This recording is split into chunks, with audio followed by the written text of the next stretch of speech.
मला सांगा ना, तुमचं वय तुम्ही मला सांगितलं. तुमचं शिक्षण किती झालंय? माझं शिक्षण झालेलं आहे 8वी पर्यंत. त्याच्यानंतर काही पण शिकलेलो नव्हतो. ते पण 8वी असंच शिकलेलं आहे. कधी दवाखान्यात जाय, 1 वर्ष ऊसतोडीला जाय, असं कधी असं तसं तसं काही शिकलेलो आहे. पण नंतर शिकावसं नाही वाटलं? शिकावं वाटलं होतं पण मुलं चिडवायचे. आपल्याला दप्तरात वजन झापत नव्हतं. चक्कर येत होत्या मला तर त्या टायमाला. त्या टायमाला मी सिरियस होतो. त्या टायमाला जमत नव्हतं मला शिकायला. मग 8वी पर्यंत नीट शिकलात? हां. पास झालात 8वी? हां, झालं असं तसं. पण लहानपणी ना सगळ्यांचंच असं एक स्वप्न असतं, की मी मोठा होऊन हे होणार, मी मोठी होऊन ते होणार. तुमचं काय स्वप्न होतं? माझं स्वप्न होतं बाबा आपल्याला जिंदगीमध्ये एक मोठा सेलिब्रिटी बनायचं आहे. एक मोठा स्टार बनायचं आहे सोशल मीडियाचा. तेच जिद्द होती म्हणून ते स्वप्न होतं. देवाने 100% माझं स्वप्न सक्सेस केलं. वाह! किती भारी. पण काय बदल होतो आयुष्यात सेलिब्रिटी झाल्यावर? म्हणजे आता मी नाही झाली सेलिब्रिटी, तर काय बदल होतो? हेच मला लोकांचं इतकं प्रेम भेटतं, इतके लोकांच्या मनावर राज्य करायला आपल्याला इतकं भारी वाटतं. लोकं सेल्फ्या घेते आपल्याला इतकी इज्जत भेटते, जेवढी घरात इज्जत नसते. पण आपल्याला बाहेर कुठं पण जा, इज्जत आपल्याला भेटते. बसा, उठा, याच्यात मोठेपणा वाटतं. किती भारी. पण आता तुम्ही खूप ठिकाणी जाता, ज्यांचं उद्घाटन असतं हॉटेलचं किंवा बाकीच्या गोष्टींचं. तुम्हाला मजा येते ते करायला? हां, खूप मजा येते. जे काय बाबा आपल्याला 2 पैसे भेटते त्याला सोडायचं काहून? जेवढे देतील तेवढं जायचं, करून यायचं. ते नुकसान का होईना पण जाऊन करून यायचं. किती आपले व्हिडिओ होते, समजा काय होतंय, लोकांचं प्रेम भेटतंय, 4 लोकांमध्ये व्हिडिओ बी भेटतात आपल्याला बनवाय. ते समजून मी जातो आणि करून येतो. किती भारी. पण तुम्ही तुमच्या व्हिडिओखाली येणारे कमेंट्स कधी वाचता का? नाही. कमेंट जर वाचून मी बसलो असतो आता लोक तर मी आत्ताच मागं राहिलो असतो. आता लोकं इतके जे जळते ते शिव्या देतात, काही देतात. काही न बाई काही बी जे म्हणाले न ते बोलतात. पण आपण त्याच्यावर मी ध्यान नाही देत. जे वाचितो एखाद बार पण योग्य वाटन ज्या टायमाला माझ्या मनात येईन वाचू एखादी बार तरच वाचतो. नाहीतर मी कमेंटवर ध्यान देत नाही. मी माझं कंटेंट मी चालू ठेवत असते. पण कुठेतरी मनात एका ठिकाणी असं वाटत असेल ना, की का लोकं मला असं म्हणतायत किंवा का हे सतत मला वाईट बोलतायत? ते तर म्हणतातच वाटतंय मनाला. आता आपलं काय असतंय, लोकांचं तर कामच आहे, जे डोमणे मारते बोलायचं कामच आहे. पण आपलं काम काय आहे?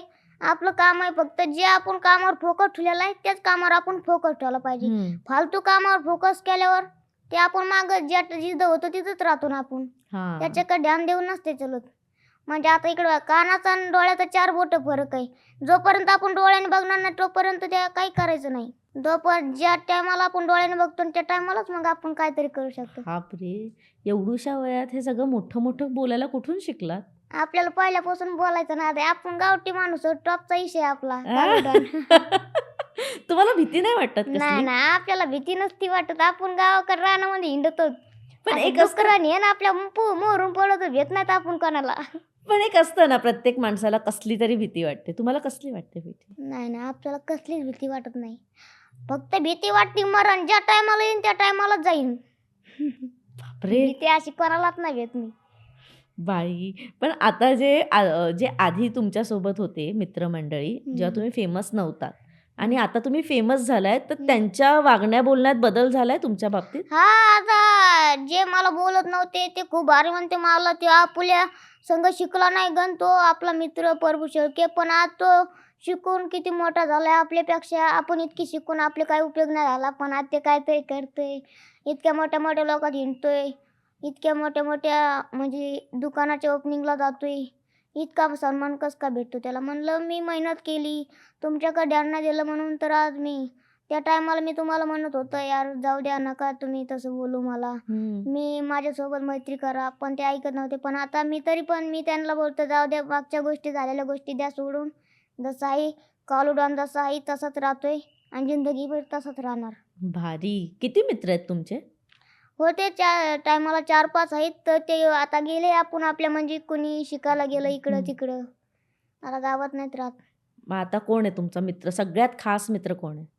आता मित्र तर नाही आता गावामध्ये फक्त फोनवरच बोलणं होतं आमचं आता जे काय करतो आम्ही फक्त दोघा भावाच्या विचारानेच करतो दोघं भाऊ? हां जरा भावाबद्दल सांगा ना मला, कसा आहे तो?